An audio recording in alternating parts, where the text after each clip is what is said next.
Monsieur Alain Sorel, bonjour. Bonjour. Merci d'avoir accepté donc notre invitation. Est-ce que je disais, j'ai expliqué un petit peu votre parcours brièvement, mais je crois que l'essentiel, c'est à vous de nous le dire.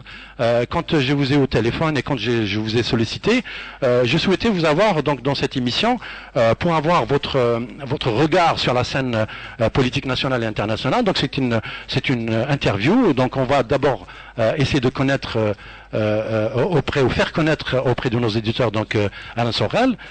C'est le phénomène Alain Sorel, c'est qui, c'est pourquoi Alain Sorel, je disais tout à l'heure aussi, c'est tel un boxeur, donc il donne des coups, il en reçoit aujourd'hui, mais il assume, mais donc il pratique un sport politique aussi, puisque aux dernières nouvelles, Alain Sorel donc s'engage avec, et ça c'est une information qui a été révélée par Mediapart pour la création d'un parti politique. Donc vous allez nous dire aussi le pourquoi des choses, mais surtout, avant d'aborder les questions internationales, géopolitiques, puisque vous avez fait des voyages en Syrie aussi, et donc j'aimerais avoir ce regard-là politique, pas uniquement en France, vos analyses, qu'est-ce qui se passe de l'autre côté, c'est quoi le printemps arabe, aujourd'hui qu'est-ce qu'on peut dire des printemps arabes, pourquoi ce positionnement de la France. Mais avant d'aborder toutes ces questions, j'ai une question simple à vous poser avant d'aborder notre entretien. 5 mois avant la fin de la guerre d'Algérie, le 17 octobre 61, Paris a été le lieu d'un des plus grands massacres de gens de peuples de l'histoire contemporaine de l'Europe. Ce jour-là, des dizaines de milliers d'Algériens manifestent pacifiquement contre le couvre-feu qui les vise depuis le 5 octobre et la répression organisée par le préfet de la police de la Seine à l'époque, Maurice Papon. La réponse policière sera terrible. Des dizaines d'Algériens, peut-être entre 150 et 200, sont exécutés. Certains encore sont retrouvés dans la Seine. Pendant plusieurs décennies, la mémoire de cet épisode majeur de la guerre d'Algérie sera occultée. Qu'est-ce que ça rappelle pour vous cette date, monsieur Alain Sorel? Je vais être honnête, rien du tout. Je suis né en 1958, donc vous imaginez l'âge que j'avais à l'époque. Ouais. Et moi, j'ai commencé mon éveil politique, on va dire, à la fin des années 70. Donc à l'époque, c'était le règne du gauchisme. Et en même temps, disons, une crise économique qui ne s'était pas encore aggravée comme maintenant.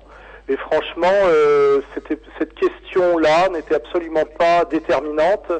Elle est devenue beaucoup plus déterminante quand le Parti socialiste, au milieu des années 80, s'est inquiété de la montée du Front National, qu'il avait d'ailleurs lui-même fait monter pour diviser la droite et garder le pouvoir tout en étant minoritaire, et qu'en même temps qu'il faisait monter Le Pen d'un côté, il le diabolisait auprès, je dirais, de la jeunesse immigrée, en ressassant systématiquement le contentieux de la guerre d'Algérie et en fait de ce qu'on appelle la douloureuse décolonisation. Voilà. Et donc je crois que c'est plutôt quand on veut essayer d'aller comme moi vers la réconciliation nationale et vers l'avenir, c'est un peu comme ça qu'il faut voir l'agitation de ces événements qui sont systématiquement ressassés par les mêmes et qui ressemblent beaucoup à ce que j'appellerais une Shoah du pauvre. Vous voyez, c'est toujours le... On va aborder cette réconciliation que vous évoquez dans vos écrits. Ma question était, non pas Alain Sorel par rapport à cet événement, mais ma question elle était plus politique à un autre sens. Ça veut dire aujourd'hui, c'est 53 ans après, donc la vérité est en marche, mais cependant la France, ma question c'est celle-là qu'il fallait l'avoir de cette manière-là, au fait. La France n'a toujours pas reconnu sa responsabilité dans les guerres coloniales qu'elle a menées, en particulier la guerre d'Algérie, et non plus dans le cortège des drames et d'horreurs qu'elle a entraîné comme ce crime d'État, parce que c'est un crime d'État que constitue le 17 octobre. Donc ma question, elle est, je la reformule au fait, la responsabilité, la France n'a pas encore reconnu sa responsabilité par rapport à la guerre d'Algérie et par rapport à cet événement.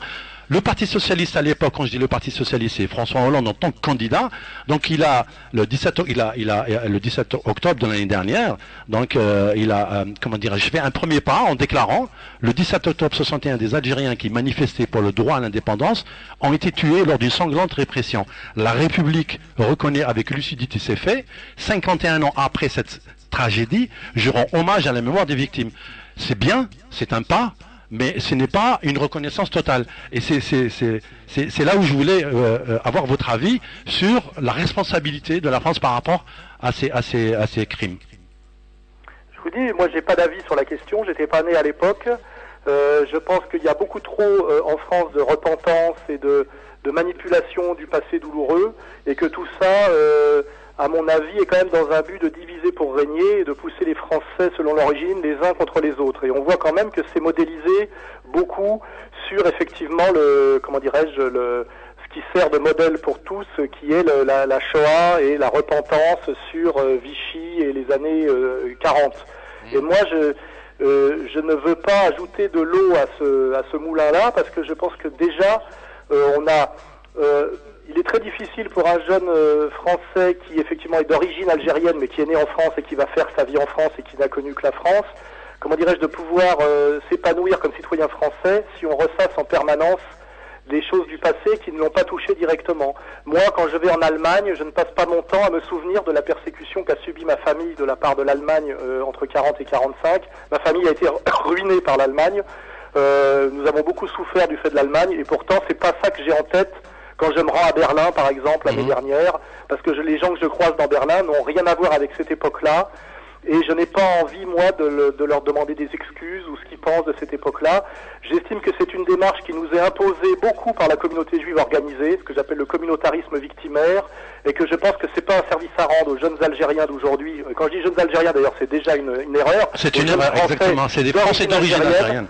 Oui, mais de se positionner sur des contentieux qui finalement sont des contentieux pour les Algériens, c'est ça que je veux dire. Hein. Oui. Ils sont français. Donc à la limite, en tant que Français, est-ce qu'ils se sentent responsables de ce crime? Parce que finalement, ils devraient s'en sentir responsables autant que moi, ce qui est absurde. J'ai pas plus de raison qu'eux de m'en sentir responsable, vu que j'y n'étais pour rien. On sait très bien que une politique d'État est toujours une politique en partie de violence et de mensonge. On sait bien ce que c'est que la raison d'État. On se rappelle aussi du contexte de l'époque qui était assez dangereux. Et moi, je pense que c'est des périodes. J'essaye de pas trop soulever le couvercle de tout ce qui pourrait nous diviser. Et je veux dire, Hollande qui parle de ça, finalement, chaque fois qu'il peut humilier le peuple de France et l'insulter alors qu'il en est le premier représentant, il le fait. On sait que c'est quelque chose qui a été inauguré par Chirac avec l'histoire du Veldiv, et je trouve que ça ressemble beaucoup. On a l'impression, je vous dis que aujourd'hui en France, chaque communauté est une communauté victime de la France et doit obtenir des réparations pour la colonisation, pour la collaboration, pour la traite négrière, etc., etc. Et c'est, à mon avis, là-dessus que joue aujourd'hui un Éric Zemmour pour monter, pour faire sa popularité, parce que les Français de souche qui sont souvent d'origine ouvrière ou paysanne et qui n'ont participé à rien de tout ça et à qui on n'a jamais demandé leur avis, ils en ont marre que nos représentants légaux systématiquement prennent la parole pour nous insulter les Français. Donc forcément, ça crée une colère et un contentieux, et je pense que stratégiquement, c'est très maladroit. Je demande, moi, finalement, aux gens qui m'écoutent, de faire preuve d'intelligence politique et de comprendre dans quel contexte on est aujourd'hui, contexte de crise économique aggravée, contexte de tensions communautaires manipulées, tentative de marginalisation des Français d'origine maghrébine avec la manipulation de ce qu'on appelle l'islamisme radical. Et je pense que c'est remettre sur la table cette question finalement dont vous me parliez n'est pas stratégique, c'est une question à limite d'historien, c'est un débat d'historien. Absolument, moi je voulais un peu avoir votre regard sur cette question-là, juste sur la responsabilité, puisque aussi... La responsabilité, c'est une chose. Je vous signale par exemple qu'un historien comme Bernard Lugan conteste la réalité de ce que vous dites. Il dit que ça n'a pas existé tel que c'est dit officiellement. Le 17 octobre 61 n'a pas existé. Il dit que les chiffres ont été terriblement grossis, etc., etc. Bon, moi je ne connais pas la question, mais je vous dis, je n'ai pas envie d'aller sur ce terrain-là. Absolument, moi c'était juste par votre regard là-dessus, puisque comme vous le savez, vous avez beaucoup de Français d'origine maghrébine qui vous suivent, monsieur Alain Soral, qui vous suivent. Parce qu'ils me suivent pas parce que je les caresse dans le sens du poil comme le Parti Socialiste qui les a manipulés pendant 30 ans. Moi je n'ai pas de repentance à avoir, je suis un Français né en 1958, j'ai 56 ans aujourd'hui, j'ai des combats qui sont très clairs, réconciliation nationale, éviter l'importation du choc de civilisation en France. Depuis 2002 et le début de la loi sur le foulard, je lutte contre la diabolisation des citoyens musulmans français, donc j'ai un parcours. En limite, ce n'est pas à moi de parler du contentieux de la guerre d'Algérie. Je ne suis pas un pied noir. Vous demanderez ça à des gens comme Monsieur Alliot du Front National qui vient de me faire condamner au tribunal pour injure. Il faut poser la question à ceux qui se sentent concernés par cette question. Franchement, je pense qu'il faut de temps en temps savoir ne pas répondre à des questions qui ne vous concernent pas. On n'est pas obligé d'avoir un avis sur tout, et je n'ai aucune légitimité pour m'inscrire d'un côté ou de l'autre dans cette histoire. Je pense que c'est une histoire tragique, avec beaucoup de manipulation, parce que pousser des gens à manifester dans la rue, dans un pays étranger, quand on est en guerre avec le pays d'origine, c'est aussi mettre les gens en danger. Vous savez qu'à l'époque, il y avait beaucoup de luttes internes entre les différentes factions qui combattaient pour la libération de l'Algérie par rapport à l'occupation française, qui est indéniable, et que c'est une histoire qui est beaucoup plus compliquée que l'histoire officielle, et je pense que une des grosses fragilités des jeunes Français d'origine algérienne, je vais le dire, c'est quelque part qu'on leur impose, comme nous on nous impose la Shoah, on leur impose un roman national qui, comment dirais-je, magnifie le FLN et rend l'analyse historique un peu complexe, difficile. Et je pense que c'est pas un service à leur rendre. Ça les rend souvent, je dirais, colériques et émotifs, parce qu'en fait ils ont l'impression d'une, comment dirais-je, d'injustice et de violence qui finalement, ils intègrent en eux pour aujourd'hui, et ça ne les aide pas, c'est ça que je voulais dire. Et moi, franchement, cette question que vous me posez, je n'ai pas envie d'aller sur ce terrain-là, tout simplement, je vous le dis. Voilà. Très bien, non, mais c'était un regard, non, mais bien sûr, c'était un regard, parce que vous faites de la politique, vous avez des idées, vous les exprimez, justement, mais moi, et vous allez créer un parti politique, et quand on crée un parti politique... Réconciliation nationale. Voilà, la réconciliation, on y arrive à la réconciliation nationale. Alors, je disais qu'Alain Sorel, donc, débute son militantisme, on va essayer de comprendre aussi Alain Sorel, son positionnement politique, il n'est pas assez clair pour un certain nombre d'observateurs. C'est l'occasion aussi de l'exprimer encore une fois. Clair pour les gens qui regardent directement mon travail, le site Égalité Réconciliation. Absolument, absolument. Et donc ça, c'est pour les auditeurs. Il est rendu moins clair par les commentateurs officiels qui ont vraiment tout intérêt à ce qu'on ne comprenne pas exactement ce que je fais. Mais ça, je pense que les jeunes qui m'écoutent, qui me suivent, ont une lucidité politique et une compréhension de ce que c'est que les médias et les médias dominants. Et je pense qu'en fait, les gens, je pense qui m'écoutent là, qu'ils soient d'ailleurs d'accord avec moi ou pas, comprennent assez bien qui je suis et ce que je fais. En réalité, il y a surtout du brouillage de la part des médias dominants. Vous voyez ? Et d'ailleurs, je voudrais faire remarquer que on vient d'annoncer dans la presse par Mediapart que j'étais en train de créer un parti politique avec Dieudonné. Nous n'avons même pas eu le temps de signer les statuts et nous étions que 4 personnes à être au courant de cette affaire. Ce qui veut dire que Mediapart, par son chef Edoui Plenel, a directement relayé des écoutes illégales et du piratage illégal des renseignements généraux. C'est ça l'ambiance française aujourd'hui, vous voyez. C'est-à-dire que ces gens-là... Mais c'est vrai, si vous étiez 4, ça veut dire que c'est vrai. Ben, je suis la 5e personne à avoir connu ça. Non, ça veut dire que, ça veut dire que Mediapart se vante de relayer du piratage des renseignements généraux, c'est-à-dire des services de police d'État, ce qui est totalement illégal. Oui, mais Alain Sorel, vous n'êtes pas naïf quand même. Vous savez très bien que ces choses existent, que vous les dénoncez, que vous en parlez. Je suis pas naïf, je suis en train de le faire, de le dire explicitement à vos auditeurs au cas où ils ne le sauraient pas. Donc, voilà. Il est anormal qu'un journaliste comme Edoui Plenel de Mediapart se vante en fait d'avoir piraté des informations, ce qui veut dire en fait qu'on lui a simplement remis le dossier des renseignements généraux et qu'il se fait le diffuseur en réalité de la police et de la politique d'État, de la répression d'État. Et ça, c'est pour moi plus intéressant comme question, parce que ça touche aujourd'hui que la question que vous me posiez avant. C'est où en est la démocratie française, et qu'est-ce qu'on appelle finalement la France et la République française. C'est aujourd'hui, pour moi, un régime autoritaire et policier contre lequel il faut combattre aujourd'hui. C'est le danger, c'est ça. C'est pas à la limite ce qui s'est passé dans les années 60. Ce que je voudrais, c'est que ce qui s'est passé dans les années 60 ne se reproduise pas aujourd'hui sur le territoire français. Or, avec le succès d'un Éric Zemmour aujourd'hui, c'est pas 1960 qui m'inquiète. C'est 2014-2015. Vous voyez ce que je veux dire ? La guerre civile de demain, pas la guerre civile des années 60. Vous voyez ? Voilà. Donc alors, je vais reformuler aussi ma question, parce que moi je suis parti un peu sur le positionnement, vous avez exprimé, vous l'avez dit, vous venez de le dire, de le rappeler, voilà, vous êtes clair, on peut savoir qui vous êtes, il suffit de lire et ainsi de suite. Mais moi je vais écouter monsieur Alain Sorel, parce que du Parti communiste à l'extrême droite, ça c'est bon, vous le niez pas, de toute façon moi j'ai dit qu'Alain Sorel c'est quelqu'un qui assume ses positions politiques. C'est du Parti communiste à l'extrême droite d'ailleurs, je ne mets pas ce terme, c'est du Parti communiste au Front National à un moment donné précis, et je vous signale que je n'ai fait jamais qu'en tant qu'ancien intellectuel communiste que de suivre les électeurs du Parti communiste, qui eux aussi se sont tous mis à voter Front National, puisque à l'époque le Front National était à 0,73%, en 72 d'ailleurs, et il est monté aujourd'hui à 26%, et le Parti communiste qui était à 25% à l'époque est tombé à moins de 1%. Donc en réalité, comment vous expliquez ça? Comment vous expliquez cette montée du parti du Front National? Je passe mon temps à l'expliquer. Je passe mon temps à l'expliquer depuis 1990 en gros, dans toutes mes interventions. Effectivement, les partis de gauche et le parti qui était le plus à gauche, qui était le Parti communiste, qui était le parti qui défendait les travailleurs, a trahi cette défense, et de plus en plus de gens se sont rendus compte ou ont trouvé que finalement le Front National défendait plus le peuple que les partis de gauche, notamment le Parti communiste. Et c'est par cette prise de conscience ou cette croyance, comme vous voulez, que petit à petit, les électeurs du Parti communiste progressivement se sont mis à voter Front National. Et aujourd'hui, je pense que plus personne ne peut raconter le mensonge que 26% des gens qui ont voté Front National aux européennes seraient d'extrême droite. Quand on regarde le Front National dont je ne fais plus partie, et je pourrais vous expliquer pourquoi, et c'est pour ça que je monte un parti aujourd'hui, le Front National aujourd'hui est le premier parti chez les jeunes et chez les ouvriers. Donc je ne pense pas que les ouvriers et les jeunes soient spécialement d'extrême droite.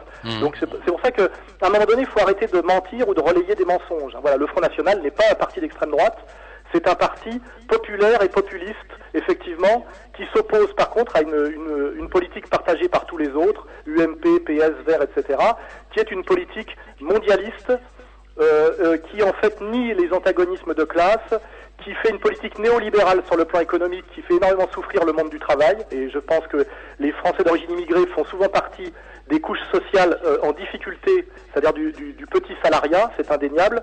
Et aujourd'hui, effectivement, le combat, c'est pas gauche-droite ou extrême-gauche, extrême-droite, c'est combattre le processus mondialiste néolibéral qui fait énormément souffrir les classes sociales travailleuses et salariées, et qui, pour cacher cette violence de droite, que je pourrais même qualifier d'extrême droite, hein, c'est l'extrême droite bancaire, essaye en plus de créer des dissensions sur le plan ethno-confessionnel, c'est-à-dire de pousser finalement ce qu'ils appellent les Français de souche chrétiens contre les Français d'origine récente, immigrés musulmans. Et c'est ça le combat. Vous voyez, le combat pour moi c'est ça. Le reste, c'est de l'enfumage. Ça me gêne quand vous dites immigrés musulmans.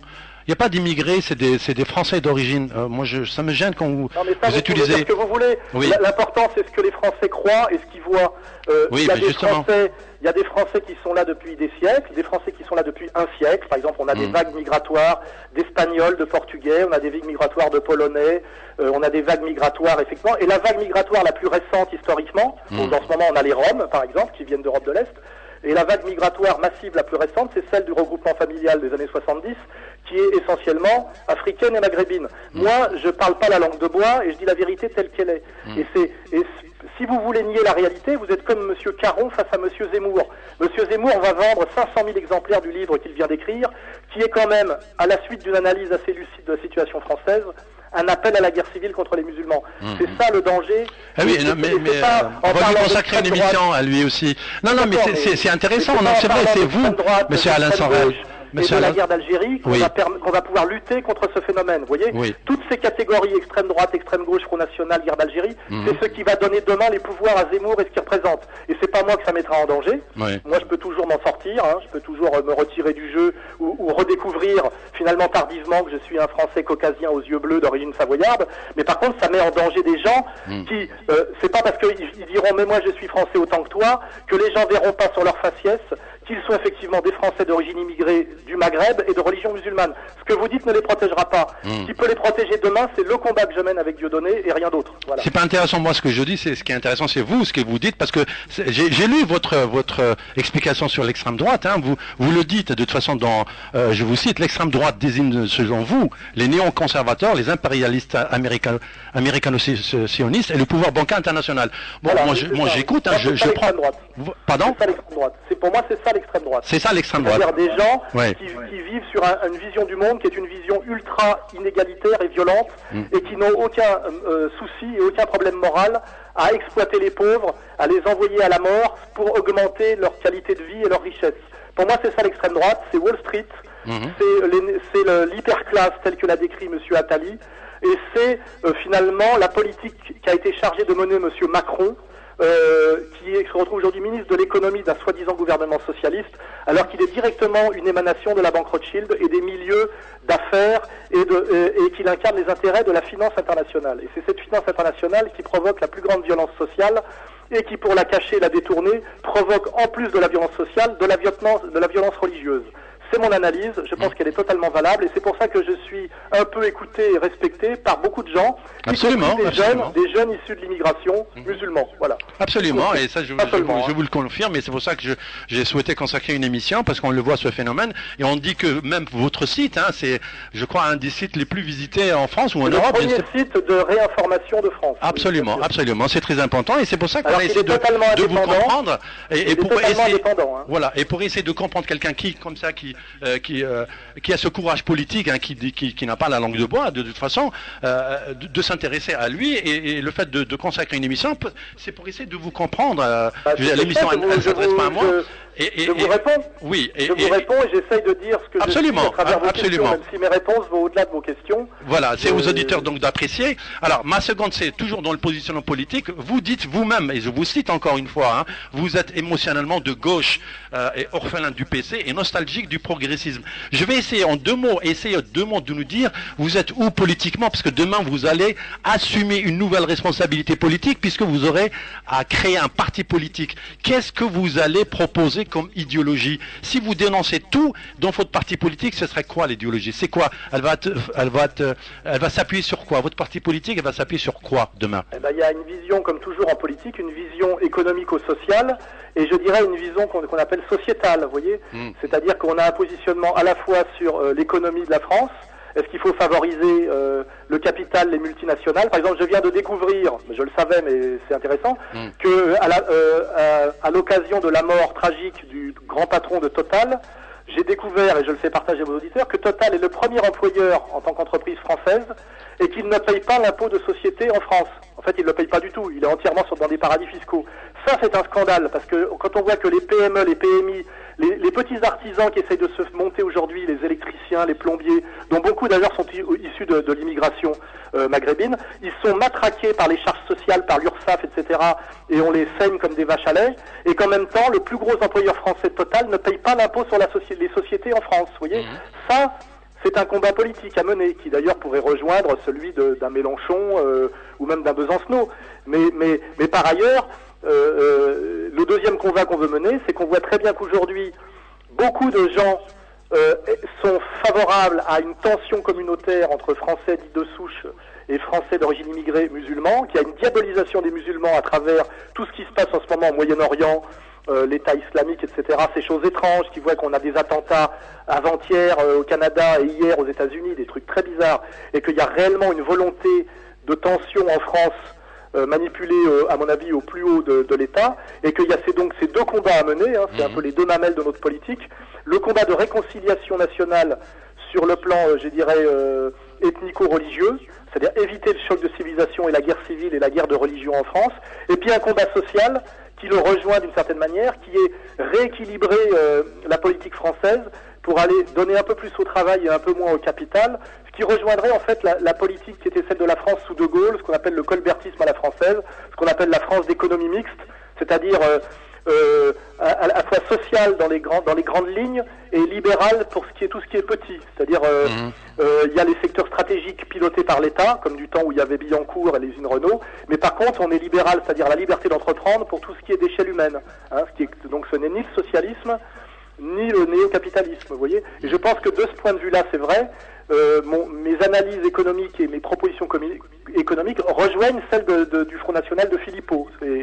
Mais par contre, sur la question du choc de civilisation, je m'éloigne totalement du Front National car je ne les trouve pas clairs sur cette question-là. Visiblement, il y a deux tendances qui s'affrontent au Front National. Et récemment, la trahison d'un Choprade que nous avions aidé sur une ligne très claire de refus du choc de civilisation a été retourné clairement. Monsieur Choprade, qui est le conseiller politique ou conseiller international auprès de Marine Le Pen pour les questions géopolitiques et qui vient d'être élu député européen Front National. Il était avant sur ma ligne, c'est vérifiable, hein, par tout son passé. Il contestait la version officielle du 11 septembre, il dénonçait le choc de civilisation et la manipulation que font les américano-sionistes de la question musulmane, et aujourd'hui il dit exactement le contraire.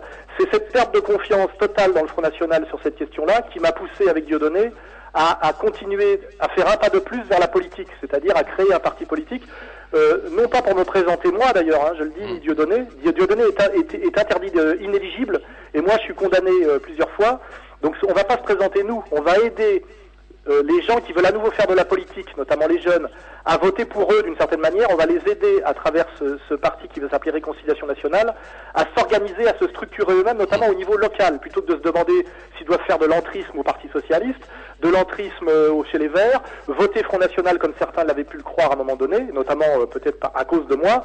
Aujourd'hui, notre slogan à nous, c'est voter pour vous-même, organisez-vous vous-même, défendez-vous vous-même et pesez par vous-même. Et c'est ça qu'on va faire demain, parce qu'on est très inquiet effectivement du ralliement de tous les partis, on va dire, au mondialisme et au sionisme, parce que c'est une vérification qu'on peut faire pour l'UMP, le PS et les Verts, etc. Et même d'ailleurs un Mélenchon qui n'était pas clair sur cette question. Hein. Et nous, on veut vraiment. Il n'était pas clair. Là, il est parti encore sur l'écologie. Il est encore pas clair, Mélenchon. Hein. Non, mais là, il n'est pas clair. Oui, c'est ce que je dis. Et nous, on voudrait vraiment aujourd'hui aider des jeunes et des gens qui veulent faire de la politique malgré tout. Ouais. Je dirais à voter pour eux-mêmes, c'est-à-dire on va les aider à travers Réconciliation nationale à se faire élire, notamment localement, parce que moi, je crois beaucoup à la politique locale. Les gens pensent qu'à la présidentielle, parce qu'il y a beaucoup de gens qui pèsent aujourd'hui au niveau local dans les cités, etc., qui ont envie de s'engager en politique, qui ne trouvent aucun parti qui leur correspond, et qui ont besoin, je dirais, d'être représentés, pas d'être uniquement manipulés, qu'on leur dise pas voter, puis après ils sont trahis systématiquement. Hein. Ou alors on est encore dans l'indigénat, on leur dit votez pour celui-là, on vous donnera 2-3 petits avantages. Je voudrais vraiment à un moment donné, effectivement, que il y ait une prise de pouvoir qui correspond à la réalité sociale et sociologique. Et nous, ce qu'on veut avec Dieudonné, et la garantie c'est qu'il y a Dieudonné et moi, hein, on ne peut pas accuser Dieudonné d'extrême droite, on voudrait aider finalement une certaine jeunesse de France, des gens qui ne veulent plus du système, des gens qui ne veulent plus se faire manipuler et avoir, à être représentés par eux-mêmes. C'est ça qu'on va faire. En fait, on va aider les gens à faire de la politique. Moi et Dieudonné, on ne va pas se présenter, hein, tout simplement d'abord parce que on est pratiquement inéligibles tous les deux. Hein. Voilà. Mais on a une notoriété, on a une connaissance et on a une organisation. On peut aider. Voilà. Et c'est ça qu'on veut faire. Hein. Voilà.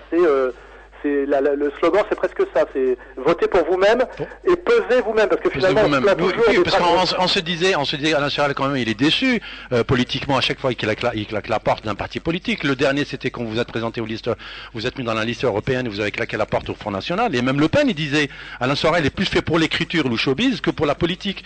Donc, où il disait, donc je me suis dit, comment Alain Soral aujourd'hui, avec Dieudonné que vous avez critiqué aussi à une certaine époque, oui, j'ai critiqué à une époque, mais il y a voilà, Alain Soral, c'est ça qu'on essaie de voir. Alain Soral, c'est de l'émotion politique, il est émotionnel, il voit chevènement. Disons que je ne fonctionne pas comme un homme politique normal, qui est un animal à sang-froid. Oui. Et vous savez que la politique politicienne normale, c'est mentir pratiquement tout le temps pour faire des arrangements, ne pas tout dire, etc., etc. Ça conduit au mensonge systématique. Moi, quand Choprade a trahi la promesse. Vous l'avez mal pris, j'ai vu, vous l'avez mal pris, c'est normal. Excusez-moi, dans mes valeurs à moi, la trahison, on la prend mal. Et la trahison, c'est un péché grave. Je veux dire, quelqu'un qui vous sollicite, qui organise une rencontre avec vous, il vous sollicite pour demander de l'aider à se faire élire sur une ligne qui est la vôtre. Et quand il est élu, non seulement trahit la ligne, mais vous crache à la gueule et donne des interviews dans des magazines en disant que je me suis investi d'une mission qui n'était pas la mienne et que je suis là pour recruter des antisémites. Ce type-là, pour moi, est une ordure. Et en plus, Choprade me fait un procès parce que je l'ai traité de fils de pute. Moi, je suis quelqu'un, effectivement, quand quelqu'un est un traître, un manipulateur, je le traite de fils de pute. Et c'est aussi pour ça que des gens des quartiers m'aiment bien, parce que j'emploie pas de langue de bois. Voilà. Alors, évidemment, c'est peut-être pas très respectueux, finalement, pour les péripatéticiennes, qui méritent plus de respect que M. Choprade. Mais je ne vois pas pourquoi, au nom de je sais pas trop quoi, la carrière ou la bienséance, cette espèce de cirque politique où tout le monde doit avoir une cravate et dire des choses très violentes avec des mots doux, parce que c'est un peu ce que fait aujourd'hui un Zemmour, hein. Il appelle à la guerre civile, mais sans jamais dire un gros mot, vous voyez. Moi, je suis désolé, je suis un homme normal, et je trouve que la trahison engendre la colère, le désir de châtiment, et c'est aussi pour ça que des gens m'aiment bien, parce qu'il y a des gens qui trouvent choquant mon style, entre guillemets. Mais moi, je suis comme ça et je veux pas changer, justement. Je vais encore être condamné par Choprade pour l'avoir traité de fils de pute, parce que de toute façon, je gagne jamais un procès et on peut comprendre pourquoi, car il n'y a pas de justice dans ce pays. Hein. Mais quand je l'ai fait en conscience. J'ai dit, il n'y a pas d'autre mot, voilà. Hein. Je veux dire, c'est comme ça que ça s'appelle, voilà. Donc là, ensuite, vous allez consacrer écrire égalité et réconciliation. Donc on y vient, puisque tout à l'heure vous l'avez évoqué. Donc vous êtes président de cette association. Alors l'association Égalité et Réconciliation, c'est pas le futur parti politique Réconciliation nationale, c'est deux choses différentes. Voilà, c'est celle-ci. Égalité et Réconciliation, à l'époque, elle était au service du Front National. Non.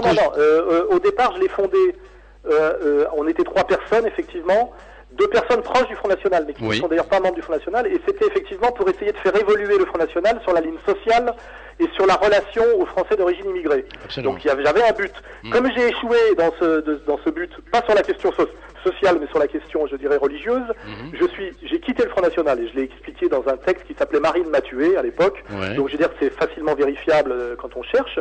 Et après, Égalité Réconciliation a roulé pour lui-même, avec une analyse effectivement indépendante, qui tantôt validait le Front National sur ses positions par rapport à l'Europe, par rapport à l'économie et au social, et tantôt critiquait les autres, mais aussi le Front National, sur la question effectivement religieuse, et même sur la question du mariage pour tous.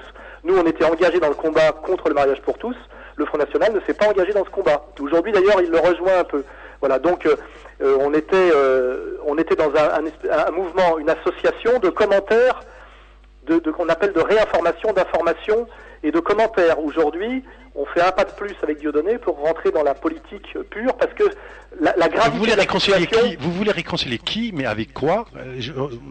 C'est quoi votre démarche dans la réconciliation aujourd'hui? On oublie le Front National. Hein. Aujourd'hui, égalité, c'est quand même deux termes importants, parce que quand on se penche un peu sur la charte qui est publiée sur le site, c'est rassembler, ou c'est le rassemblement de la gauche du travail et de la droite des valeurs. C'est quoi ça?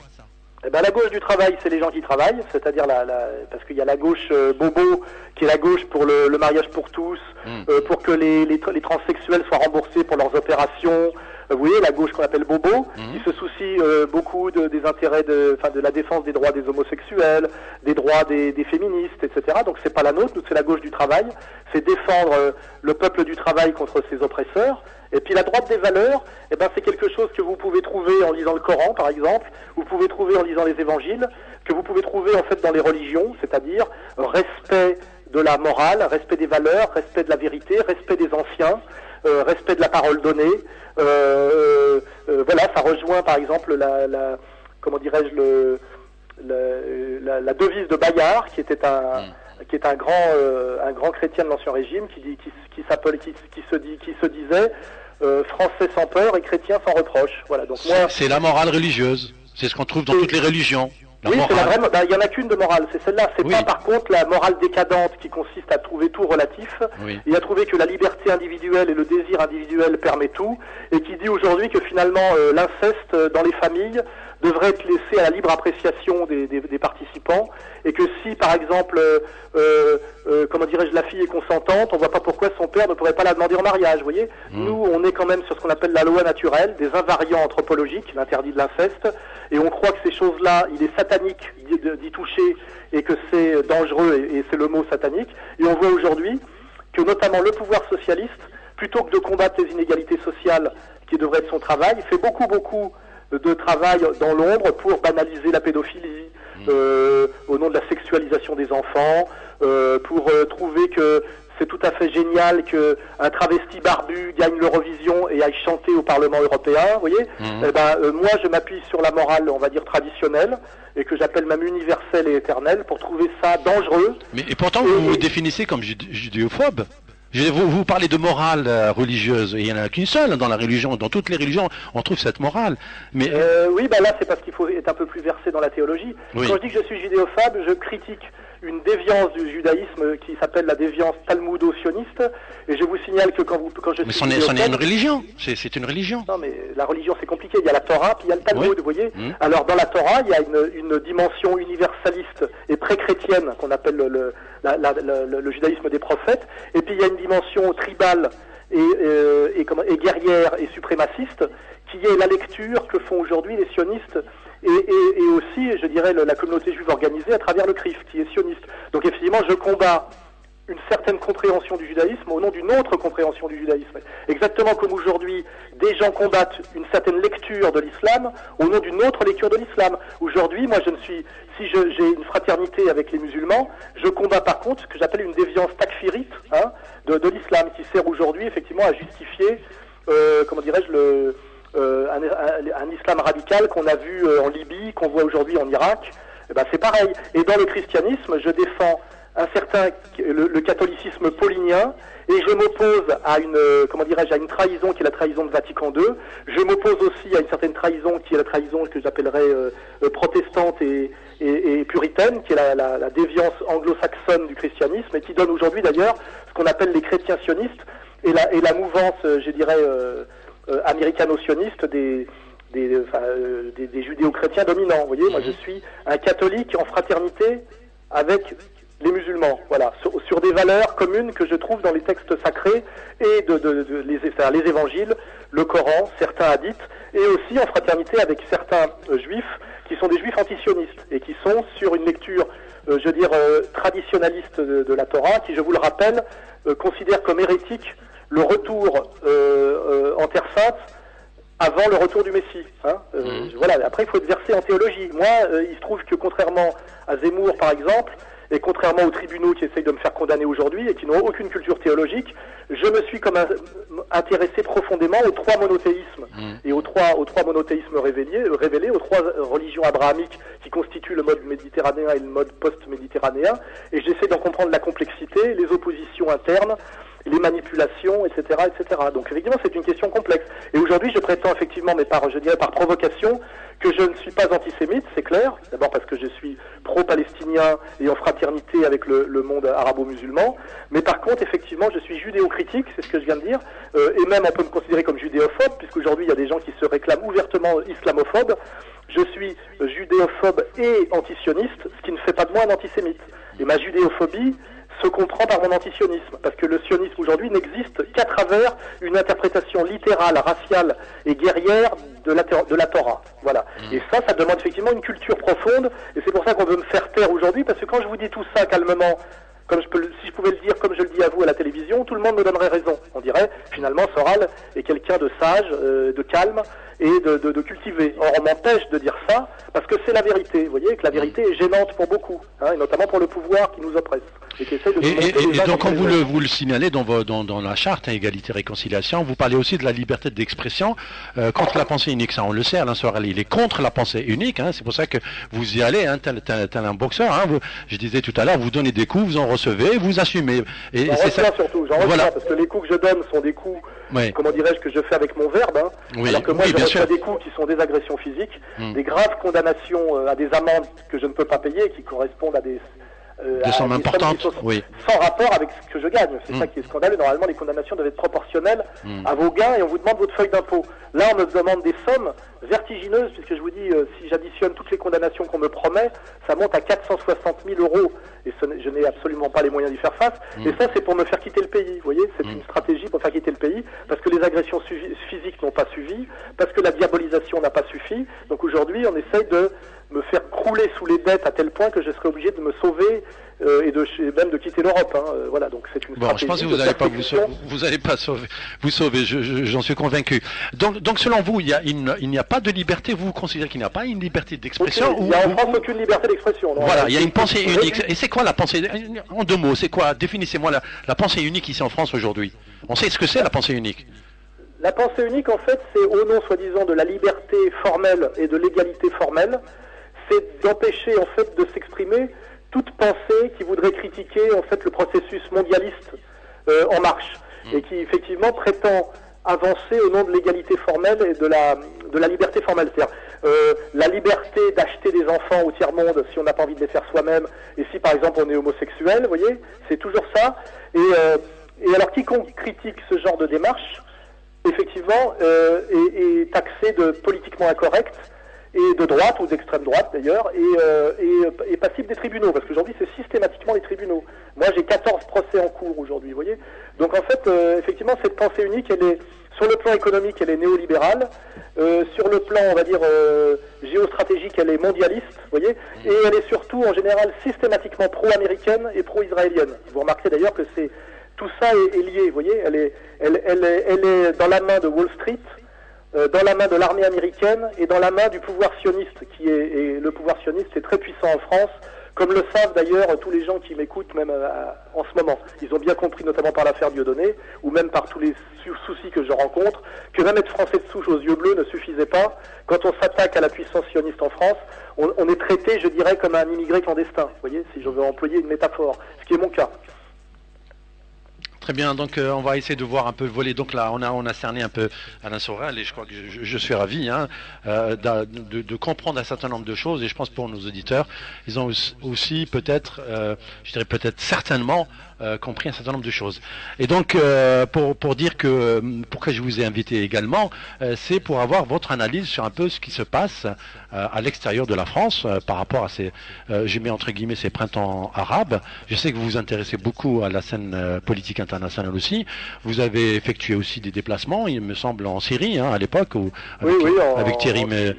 En Syrie, au Liban. Mais là, j'étais au Brésil il y a quelques temps. Voilà, le Brésil, c'est bon. Voilà, vous avez tenu des conférences. Mais je voulais un peu avoir votre avis. Selon vous, ces printemps arabes, c'est une explosion, c'est une révolte ou c'est une révolution ou une évolution dans les pays musulmans? Moi, je pense que c'est plusieurs choses. Il y avait des régimes sclérosés qui provoquaient, notamment dans la jeunesse, une colère qui ressemble un peu à la période qu'on a vécue avant mai 68 chez nous. Cette colère légitime de la jeunesse, sentant une oppression, un régime passéiste, etc. Et qui a été instrumentalisée pour faire sauter des régimes finalement qui n'étaient plus utiles, on va dire, à la puissance impériale, qui est beaucoup plus américaine que française aujourd'hui d'ailleurs, pour ceux qui sont toujours sur la question de la décolonisation. Aujourd'hui, effectivement, que ce soit en Afrique, au Maghreb et au Moyen-Orient, les Français sont devenus des tout petits joueurs. On est marginalisé systématiquement. Donc aujourd'hui, ceux qui dominent le jeu, c'est les Américains, les Israéliens, et ceux qui font contrepoids d'ailleurs seraient plutôt effectivement les Russes. Voilà. Donc c'est pour soucier. Donc ces printemps arabes, ces révolutions de jasmin, un correspondait effectivement à une lassitude et une colère légitime, un peu comme mai 68 en France, mais ont été instrumentalisés et favorisés par la puissance impériale américaine. Sinon, ça n'aurait pas pu s'effectuer. Il fallait que l'armée valide pour chasser le pouvoir en place, et ça, c'est-à-dire que les États-Unis ont donné le feu vert. Et je pense que la meilleure analyse pour comprendre, c'est de comprendre mai 68. Mai 68, effectivement, c'est une colère de la jeunesse contre un régime un peu vieillissant et de la société classique qui était la société de De Gaulle, mais ça a été validé par les Américains parce que De Gaulle résistait quelque part sur la question israélienne, sur la question de l'or, à l'impérialisme américain, et on s'est servi de la jeunesse pour le chasser. Et j'ai remarqué aussi, moi qui ai vu les prémices de la situation syrienne, que c'était la même chose. Au début, en Syrie, il y avait réellement des mouvements populaires et sociaux liés essentiellement à la jeunesse bourgeoise qui voulait que la corruption baisse, que l'espèce de société un peu militaire syrienne s'ouvre et se modernise. Mais derrière ça, il y a eu des snipers, des manipulations, on a fait rentrer des assassins, effectivement pour détruire le régime de Assad, et le soumettre en fait au redécoupage du Moyen-Orient voulu par le Nouvel Ordre mondial, c'est-à-dire les Américains et les Israéliens. Et en fait, très rapidement, puisque c'est un sujet que je connais bien, je connais moins bien le Maghreb au jour le jour, les jeunes qui manifestaient au début contre le pouvoir d'Assad se sont rendus compte qu'ils étaient dépassés par quelque chose de l'ordre de l'islamisme radical assassin et sanguinaire, et se sont rendus compte qu'ils avaient été manipulés et qu'il fallait même à un moment donné qu'ils soutiennent le régime d'Assad pour que le pays ne disparaisse pas, ne sombre pas dans le chaos total. Et je pense que en Tunisie, au Maroc, parce que l'Algérie c'est encore différent, il y a un peu le même constat. Il y a des jeunes qui se sont engagés dans le processus des révolutions de Jasmin parce qu'ils étaient contre En Tunisie, ça a commencé en Tunisie, en décembre. En Tunisie, au Maroc, en tout cas. Au Maroc, ça, le régime tient pour d'autres raisons. Oui. Mais en Tunisie et en Égypte, effectivement, il y a eu des poussées d'insoumission au pouvoir qui étaient vieillissants. Et puis à un moment donné, les gens qui ont déclenché ces phénomènes, qui étaient des phénomènes d'ailleurs de jeunesse et étudiantes, se sont retrouvés un peu dépassés, manipulés et sont devenus inquiets. Et aujourd'hui, il y a une grande perplexité parce que on ne sait pas trop d'ailleurs que ce soit l'Égypte ou la Tunisie. Il y a un portable là dans les parages chez vous. Il y a c'est à la régie, on fait signe. Oui, allez-y, on vous écoute. Ouais, mais ça grésille là. Oui, ça grésille. Il y a du Larsen là, et voilà. Ok. Oui, donc ce sont effectivement, tout ça est complexe, mais ce qui est sûr aujourd'hui, c'est que on se rend compte par rapport à des comment dirais-je, des marqueurs qui sont sérieux, que par exemple la Tunisie qui n'avait pas plus de dette, à un moment donné, à la faveur de ces changements de régime, a réemprunté énormément de l'argent par le FMI et s'est retrouvé à nouveau surendetté par rapport à Wall Street, vous voyez. Et ça, pour moi, c'est des marqueurs. Les marqueurs d'indépendance et de révolution authentique, c'est se libérer de la dette et se libérer de la tutelle politique par l'économie, et notamment par la dette et les emprunts en dollars, vous voyez. Et c'est ça que je regarde. Quand je regarde le Maghreb, l'Égypte, la Tunisie... Vous avez regardé la dette de la France aujourd'hui, M. Alain Sorel ? Elle est abyssale, oui, bien sûr. Elle est abyssale et on nous parle toute la journée de toutes les coupes sociales qu'on fait aujourd'hui. On est en train de détruire l'État-providence français, de ce qu'il en restait, et qui avait été voulu par la résistance française, qu'on appelle le CNR, c'est-à-dire le gaullisme et les communistes ensemble, qui avait été mis en place par... De Gaulle, notamment pendant la Ve République, et qui a commencé à être liquidé par Mitterrand en 1983. On est en train de parachever la liquidation de ce qu'on appelle l'exception française, et pour nous mettre sur le modèle de la violence sociale anglo-saxonne, c'est-à-dire de faire aujourd'hui ce qu'on a eu du mal à faire comme Margaret Thatcher, mais qui s'est fait en Angleterre depuis très longtemps. Et on le fait au nom de la dette. Il faudrait poser la question de qu'est-ce que la dette ? À qui doit-on de l'argent ? Pourquoi et quel est cet argent ? Moi, je produis une analyse, notamment dans mes livres, dans Comprendre l'Empire, et qui est partagée par beaucoup de gens, notamment Étienne Chouard, que cette dette est un pur racket et un pur moyen de nous soumettre et de nous dominer. Et qu'en fait, on devrait procéder en France, comme d'ailleurs dans les pays du tiers-monde, à l'annulation unilatérale de la dette. Cette dette n'existe pas, c'est un racket. Vous voyez voilà. Et on justifie tout aujourd'hui la destruction de l'État-providence français et la liquidation du social en France par la dette. Et aujourd'hui, ce qui est obscène, c'est que c'est un gouvernement socialiste qui le fait, vous voyez. Oui. Mais le souci, c'est que, M. Alain Sorel, le souci, c'est que dans ces pays arabes, c'est vrai, on peut parler de révolte, mais pas des pays arabes, d'ailleurs, je vous arrête. Pardon ? À votre tour d'être précis, ce ne sont pas des pays arabes. Les pays du Maghreb sont des pays musulmans, mais ce ne sont pas des pays arabes. Oui, mais bon, ils se définissent. Non, pas tous. Non, mais si je dis l'Iran, oui, c'est pas un pays arabe, oui, les Iraniens, c'est pas des Arabes, les Turcs, c'est pas des Arabes, mais c'est des musulmans. Non, j'arrive à faire la différence. J'arrive à faire la différence quand même. Mais comme vous me reprenez parfois et comme je me fais oui, non, je vous ai repris tout à l'heure, c'est la notion d'immigré. Je dis aujourd'hui, en 2014, il y a 3 ou 4 générations ici en France, on peut pas dire à un jeune qui est immigré. On devrait pas le dire. Mais oui, il est français. Et pourtant, il est toujours identifié. Comme tel, il est identifié comme tel. C'est pas de sa faute si son père il vient du Maroc ou de la Tunisie. Oui. C'est pas de sa faute, si, c'est peut-être de sa faute dans sa manière. Mais il est né en France. Non, mais ça suffit pas, monsieur. Oui. Si moi je suis né en Algérie et que je suis un colon dans les années 30, ça m'empêche pas d'être chassé par le FLN à partir de 58 et je pourrais dire je suis né là. Les gens que vous avez chassés d'Algérie, ils étaient tous nés en France. C'est différent. Parce que... Non, ce que je veux dire, c'est que si aujourd'hui des jeunes qui sont là depuis 3 ou 4 générations sont encore considérés comme des immigrés par le reste de la population française et par les médias de façon très perverse, c'est qu'il y a un problème qu'il faut analyser. Ça vient sans doute peut-être des autres Français, mais peut-être aussi d'eux-mêmes, par effectivement leur manière de ne pas afficher beaucoup leur appartenance à la France ou leur amour de la France dans des tas d'occasions. Vous voyez ? Et ça, c'est là-dessus que Zemmour joue aujourd'hui, quand lui se prétend plus français que juif, se prétend assioniste et passionniste. Lui, le message qu'il envoie, c'est dis-moi le juif du Maghreb. Lui aussi, il s'identifie, mais bon, on aura l'occasion certainement, j'aurai l'occasion de l'avoir dans mon émission. Il se dit, il est français, d'origine juive et de religion. Il est maghrébin, non, il est français de maghrébin. Oui, il est né en Algérie, oui. Il est né en Algérie. Oui, et il est juif, il n'est pas juif issu de la péninsule, comment dirais-je, il n'est pas juif issu de Judée. Comme tous les juifs du Maghreb. Israélite, comme disait sa mère, voilà ce qu'il dit. Oui, non, mais c'est un maghrébin converti. C'est un maghrébin converti il y a plusieurs générations. Oui. Les 3 quarts des juifs d'Algérie, comme vous le savez, maghrébins juifs, ne sont pas des séfarades, ce sont des berbères convertis à une époque, qui peut être 2 siècles, 3 siècles. Donc ce qui est étrange aujourd'hui, c'est que les Français, écoutant Zemmour, se disent que Zemmour est un parfait bon français, alors qu'il est maghrébin, comme beaucoup de maghrébins aujourd'hui qui sont rejetés en tant que français d'origine maghrébine et musulman. Et d'ailleurs, Zemmour met bien le doigt là-dessus en disant « Moi, j'aime la culture française, je la magnifie chaque fois que je peux. » Et les autres maghrébins de confession musulmane que je montre du doigt, eux, crachent sur la France, sa culture, sont toujours dans la repentance, vous parlent de la guerre d'Algérie en permanence alors qu'ils devraient être français et s'intéresser à l'histoire de France, c'est-à-dire finalement... comment dire, aux époques glorieuses de la France, à Marignan, 1515, etc.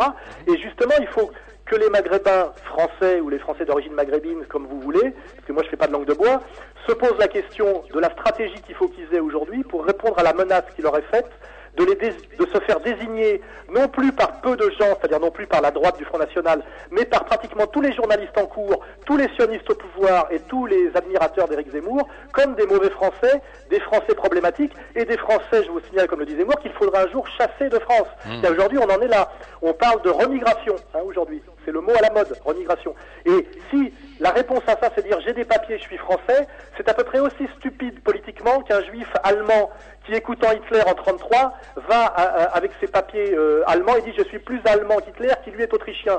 Ça ne les a pas sauvés, vous voyez, cette démarche. Donc, à un moment donné, soit on est intelligent politiquement et on comprend ce qui se passe et on adopte une stratégie intelligente, soit on s'énerve, on est en colère et on ne veut rien comprendre et on exhibe ses papiers.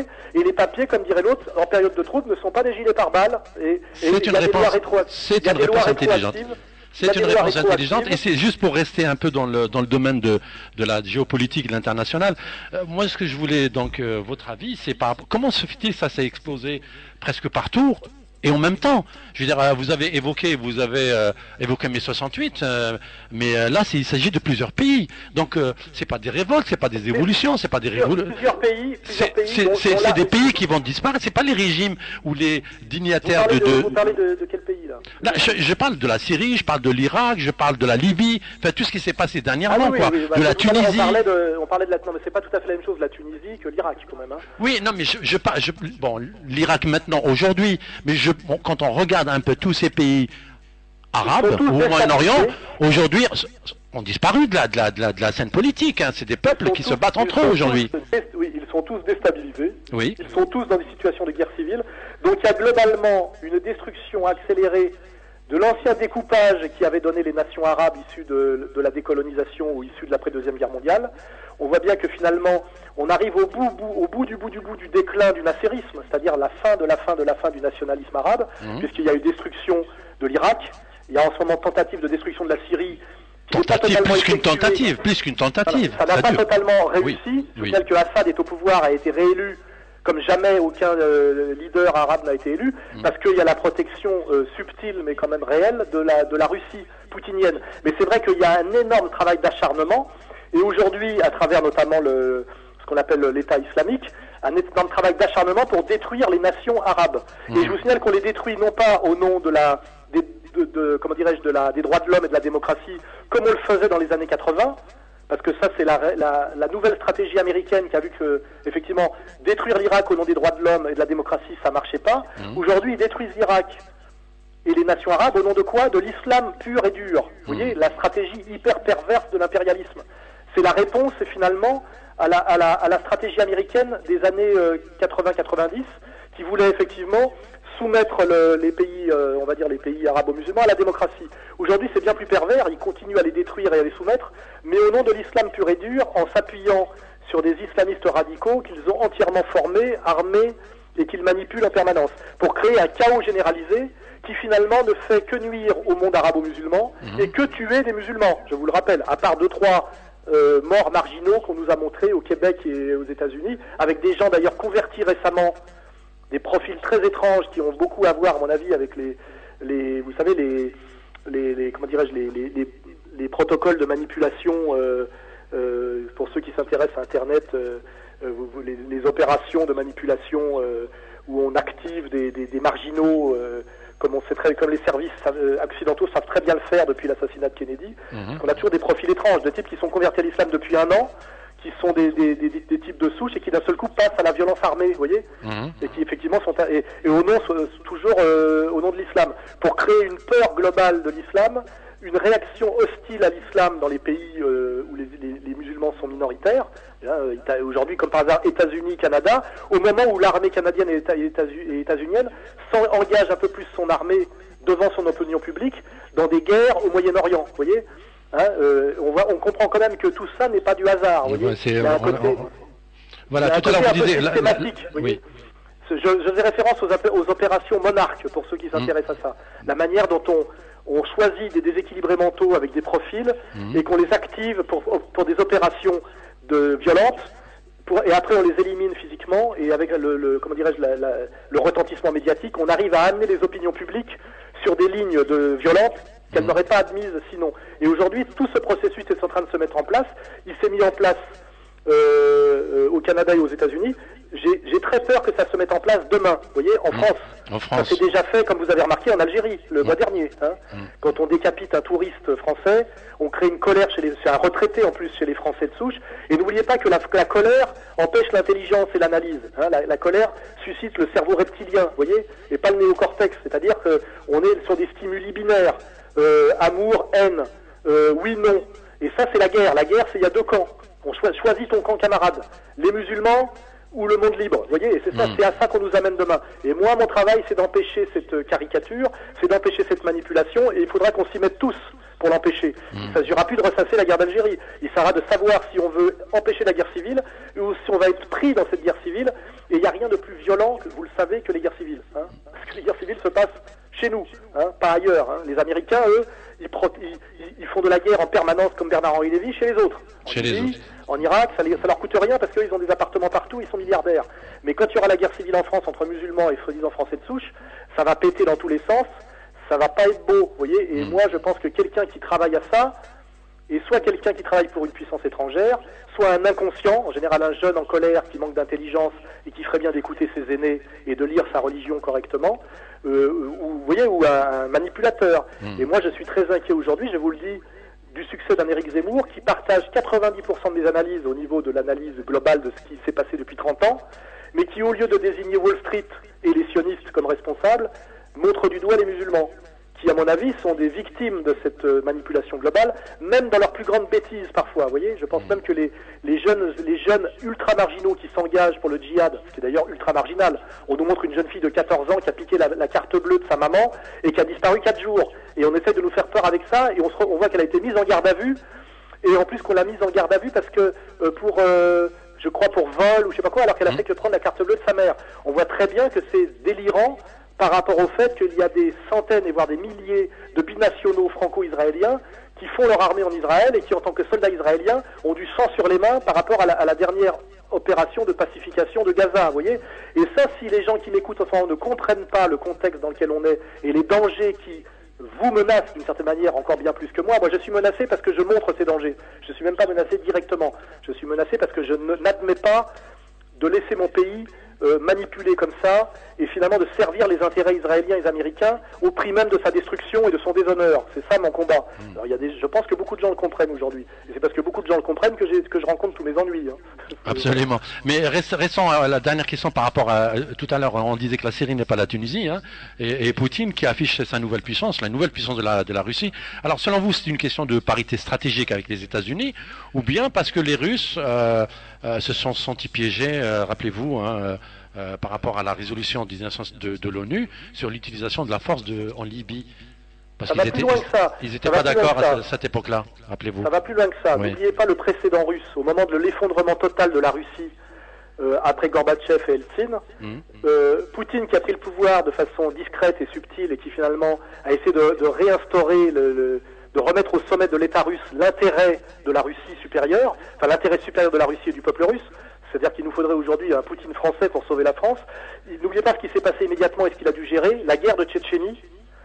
Et n'oubliez pas qu'il y a la Russie est un pays multiethnique et multiconfessionnel avec des millions de musulmans. Et qu'il y a une gestion de Poutine aujourd'hui qui a fait, je vous signale, souhaiter fêter l'Aïd pour la minorité musulmane de Russie. Il y a des ministres musulmans en Russie. Poutine a géré, comme la France, mais il le fait bien, a géré de façon pacifique et harmonieuse une citoyenneté multiple en Russie avec une minorité importante musulmane en Russie.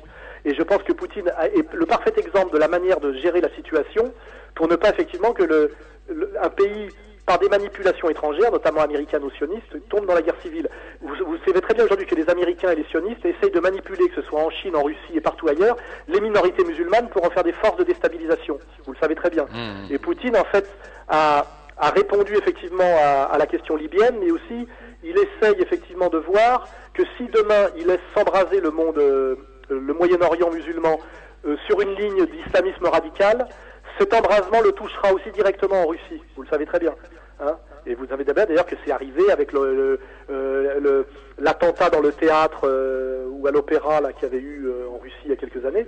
Donc en fait, je pense que Poutine, c'est le bon exemple d'un chef d'État qui n'est pas une couille molle, je veux dire autoritaire, mais qui essaye de défendre les intérêts de son pays et de son peuple dans un contexte de tensions internationales très fortes. Et ces tensions internationales très fortes sont liées à la faillite économique du modèle bancaire américain. En réalité, les Américains, le dollar est en faillite parce que la finance américaine a fait n'importe quoi. Et en fait, les Américains sont dans une fuite en avant guerrière et essayent finalement de répondre à leurs contradictions économiques et à leur faillite économique par de la violence militaire. Et cette situation américaine est exactement la même que la situation israélienne.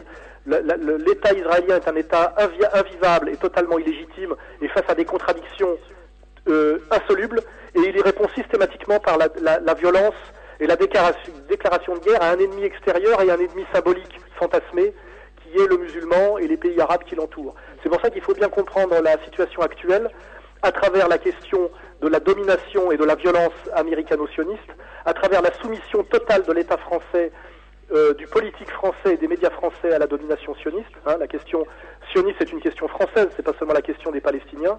Et de comprendre que la déstabilisation du monde, et notamment l'instrumentalisation d'un certain islam, et la déstabilisation du monde à travers cette manipulation de l'islam, est finalement une réponse perverse à une question qui est beaucoup plus fondamentale, qui est la question de Wall Street et d'Israël. Et je pense que le rôle objectif d'un Zemmour et la manière dont les médias, tout en l'attaquant, le mettent en avant systématiquement, et même l'attaque pour le rendre populaire, et participe de ces stratégies de dissimulation.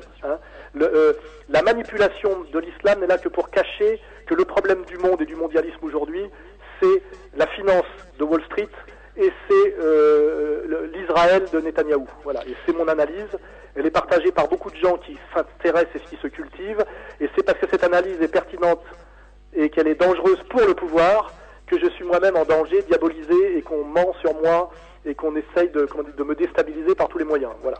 Monsieur Alain Soral, merci de cette pertinence justement dans ces analyses. Merci d'avoir accepté notre invitation. Et je pense que vous nous avez aussi éclairé par votre manière de penser et par vos idées. Et je rappelle que votre site, il est accessible, c'est Réconciliation. Égalité et Réconciliation, qui est un site de réinformation et voilà. C'est une agence de presse. Et effectivement, notre petite maison d'édition Contre-Culture, oui. qui édite des livres de tout genre, et notamment nous sommes l'éditeur en France de Cheikh Imran Hossein, qui est très intéressant parce qu'il fait de la prospective géopolitique à travers l'étude des hadiths islamiques. Et nous éditons aussi, par exemple aujourd'hui, le livre de Gaston Viette sur la civilisation musulmane. C'est-à-dire que nous éditons des tas de livres pour aider les gens à se cultiver et comprendre les mensonges de la domination contemporaine, qui sont effectivement les mensonges de la démocratie de marché, les mensonges des droits de l'homme, la diabolisation de l'islam, le mensonge sur l'antisémitisme, les mensonges aussi sur la diabolisation de la France par tous les moyens. On essaie de faire le travail que le système ne fait plus, c'est-à-dire d'offrir aux gens, comment dirais-je, une information complexe et subtile pour qu'ils puissent avoir une pensée de bon niveau et pas une pensée caricaturale qui débouche toujours sur la violence. C'est ça à quoi il faut échapper, et c'est ce à quoi j'essaie d'échapper moi-même. Je pense que quand on m'écoute réellement, mais ma pensée est une pensée, je dirais, qui n'est pas une pensée qui pousse à la violence. C'est une pensée complexe, qui essaie de dire les choses telles qu'elles sont, mais qui ne va jamais à des conclusions simplifiées. Voilà, je n'appelle jamais à la violence, je ne confonds pas les uns et les autres, et c'est pour ça que le site s'appelle Égalité et Réconciliation, et que le parti polique qu'on essaye de... Égalité et Réconciliation aussi se présente comme un club de réflexion politique. Oui, c'est un club de réflexion. Oui, bien sûr. Oui. Et on promeut beaucoup de gens d'ailleurs. Vous voyez, on fait beaucoup d'interviews de gens qui nous montrent... Vous donnez la parole un peu à tout le monde. Qui montrent un autre éclairage, qui rentrent de pays et qui nous montrent qu'on nous a pas montré, notamment en politique étrangère. On essaie de faire ce que les médias ne font plus. Et parce qu'effectivement, je pense que les médias aujourd'hui sont totalement corrompus, et d'ailleurs ils ne vendent plus rien. Et ce que fait Dieudonné par le rire aujourd'hui, nous on le fait par l'édition, la réinformation. Et je pense que d'ailleurs tout ça est complémentaire. Et je tenais à vous remercier de m'avoir permis de répondre longuement, parce que moi c'est souvent comme ça que je vois si les médias sont honnêtes ou pas. Ceux-ci me coupent la parole pour m'empêcher de répondre. Mais moi je coupe la parole, c'est mon métier aussi. Non, mais vous m'avez très peu coupé la parole. Donc je vous en remercie, parce que j'ai pu au moins m'exprimer. Après les gens pensent ce qu'ils veulent, mais en fonction de ce que j'ai dit. Vous voyez. Et je dis aux gens... Juste une dernière minute avant de nous quitter. Et Contre-Culture, il faut l'expliquer aussi. Contre-Culture, c'est une structure où c'est... une maison d'édition qui fonctionne par Internet. Internet, on réédite des livres qui, à mon avis, permettent un éclairage plus complexe et plus fin de la réalité contemporaine. Et on fait, je pense, un travail d'émancipation. C'est-à-dire, on aide les gens à se cultiver. Parce qu'aujourd'hui, les médias ne poussent pas les gens à se cultiver. Ils poussent les gens à obéir et à se soumettre, vous voyez, et à adhérer à des caricatures. Que ce soit la caricature de l'islam, la caricature de la France, vous voyez, la caricature de... Tout est caricature aujourd'hui. Hein. Et nous, je voulais aborder d'autres sujets, mais bon, je pense aussi, je suis limité par le temps parce que j'ai une autre interview, mais je pense qu'on aura l'occasion une autre fois pour essayer d'aborder. Voilà, je voulais, parce que je sais que vous maîtrisez un petit peu les religions et l'islam, je voulais savoir à peu près, ou peut-être rapidement, est-ce que selon vous, puisque vous l'avez rappelé que vous avez étudié les 3 religions monothéistes, et puisque vous parlez beaucoup de politique, est-ce que, selon vous, l'islamisme, enfin l'islam, peut, comment dirais-je, est compatible avec ce qu'on appelle la démocratie, mais vous-même vous rejetez cette démocratie aujourd'hui, oui, telle qu'elle se pratique, hein, pas le sens de la démocratie, mais telle qu'elle se pratique ici en France. Je pense que le problème aujourd'hui, c'est la dérive de ce qu'on appelle la démocratie, qui est la démocratie de marché et d'opinion, qui est en fait devenue la dictature de l'argent au nom des droits de l'homme et le droit des minorités contre le droit de la majorité. Aujourd'hui, la question, ce n'est pas les religions, c'est la démocratie. Ce qui nous met en danger aujourd'hui, c'est le mensonge démocratique. Et justement, les gens aujourd'hui se tournent vers les religions parce que inconsciemment, même s'ils n'arrivent pas à analyser, ils ont pris conscience inconsciemment, je dirais, du mensonge démocratique. C'est-à-dire du mensonge démocratique par rapport à ses propres promesses. Vous voyez, la démocratie telle qu'elle fonctionne aujourd'hui est une trahison totale des promesses démocratiques. Et aujourd'hui, les gens prenant conscience de ça ont tendance à se tourner vers des valeurs sociales et vers des organisations sociales qui leur semblent moins pires ou plus rassurantes et qui sont en général les organisations sociales fondées sur les religions. N'oubliez pas que l'ancien régime en France qui a précédé les droits de l'homme et la démocratie, c'était la monarchie théocratique qui s'appuyait sur le pouvoir du roi, mais le roi soumis à la religion catholique, vous voyez, et aux valeurs chrétiennes, vous voyez. Donc je pense aujourd'hui que le problème n'est pas du tout les religions, le problème c'est le mensonge démocratique. Et souvent d'ailleurs, on peut répondre au mensonge démocratique en allant chercher, retrouver la loi naturelle dans les religions, vous voyez. Nos religions à nous sont la religion chrétienne, la religion musulmane et la religion juive, effectivement, qui ont un tronc commun, hein, qui sont effectivement, mais qui ont été détournés et manipulés. Et ça, c'est une autre analyse. Aussi bien la religion juive a été détournée, aussi bien la religion chrétienne a été détournée, aussi bien la religion musulmane a été détournée. Hein. Et vous savez très bien que le problème des religions, c'est la trahison des religions, la trahison historique des religions par les églises et par les hommes. Vous voyez, c'est pour ça que régulièrement, Dieu envoie un prophète pour renouveler, je dirais, la vérité prophétique. C'est pour ça. Normalement, il n'y en a plus. Hein. Le dernier prophète, c'est Mohammed sallallahu alayhi wa sallam. Mais le Messie doit revenir. Je vous signale que le Messie doit revenir au moment de la parousie. Il faudra bien que quelqu'un vienne vaincre le Dajjal qui est déjà sur terre. Donc je vous rappelle à votre propre religion. Oui. Issa doit revenir. Et Issa, je vous signale que ça sera le dernier prophète, puisque ça sera le prophète Issa qui reviendra sur terre pour vaincre le Dajjal. Vous voyez. Donc ce combat est toujours en cours. Et toujours la question, c'est la question de la trahison, de la lente trahison par l'histoire et par les hommes, d'une vérité qui, elle, était pure. Et c'est pour ça que Dieu, régulièrement, envoie un messager sur terre pour renouveler, je dirais, l'alliance, la vérité et la promesse. Et si le dernier, historiquement, a été Mohammed, c'est vrai. C'est pas historiquement, c'est tel qu'il est défini, c'est l'islam qui le définit, la religion musulmane qui le définit. Voilà, c'est le sceau des prophètes. C'est le sceau des prophètes. Oui, mais demain va arriver celui aussi qui va être envoyé comme l'ultime messager pour combattre le messager, lui, du diable, le Dajjal. Et nous sommes à la veille du combat de demain. C'est un peu comme je disais tout à l'heure, la question, c'est pas la guerre d'Algérie, c'est la guerre civile qu'on essaie d'importer en France. Et le combat de demain, c'est pas une question théologique de savoir qui détient la vérité des descendants du prophète, qui sont et quel hadith on doit opposer aux autres. Est-ce que c'est les sunnites contre les chiites, les takfiriques contre les soufis, etc. La question, c'est demain, qu'est-ce qu'il y a dans les hadiths et qu'est-ce qu'il y a d'ailleurs dans l'Apocalypse de Jean? Quels sont les bons chrétiens qui doivent s'unir avec les bons musulmans pour lutter contre les faux musulmans et les faux chrétiens qui vont, eux, être les armées du Dajjal. Et c'est cette guerre-là qui arrive demain. Et je pense que quiconque a une âme pure et écoute son cœur, c'est exactement qui va se retrouver en face de qui. Vous voyez? Et pour ceux qui ne l'ont pas compris, je dis, lisez Jérusalem dans le Coran de Sheikh Imran Hossein et lisez le livre qu'on va sortir bientôt de Sheikh Imran Hossein, Gog et Magog. Vous voyez? Je pense que ça peut aider, voilà. Très bien. Et d'ailleurs, je vous préviens que même en tant que musulmans, nous rééditons demain les évangiles, c'est-à-dire les 4 textes du canon chrétien, les évangiles, pour que même les musulmans lisent dans les évangiles que ce sont les mêmes valeurs, le même combat, le même ennemi qui est montré du doigt, dans les évangiles. Les évangiles qui sont les 4 apôtres qui ont témoigné de la vie et de la passion du Christ. Il faut aujourd'hui qu'on retourne aux évangiles chez nous, vous voyez. Et je pense qu'il est très utile que les chrétiens lisent l'islam et les hadiths comment dirais-je, du canon respectable et respecté, mais il est très utile aussi que les musulmans redécouvrent les chrétiens, non pas à travers le puritanisme, les évangélistes et toutes ces religions perverties, chrétiennes perverties selon moi, et sionisées, mais redécouvrent le vrai canon, le vrai fondement de la religion chrétienne, qui comme chez vous et le Coran chez nous sont les 4 évangiles, et pour ça nous allons rééditer les évangiles dans une version qui n'est pas une version post-vaticandaire, avant Vatican II, pour que aussi c'est utile, les gens d'autres religions abrahamiques révélées redécouvrent ce que c'est que le vrai christianisme. Et ils y redécouvriront des frères de combat et des frères de valeur. C'est important. Voilà. Très bien. En tout cas, merci encore une fois. Merci beaucoup Alain Sorel. Merci d'avoir accepté cette émission. J'espère, vous et moi, donc on a fait l'essentiel. On a essayé aussi de clarifier et d'expliciter. On a fait un bon travail. Là. Voilà. Merci beaucoup à vous et peut-être, j'espère, dans un autre débat, Inch'Allah, je dirais. Avec plaisir. Merci beaucoup. Au revoir.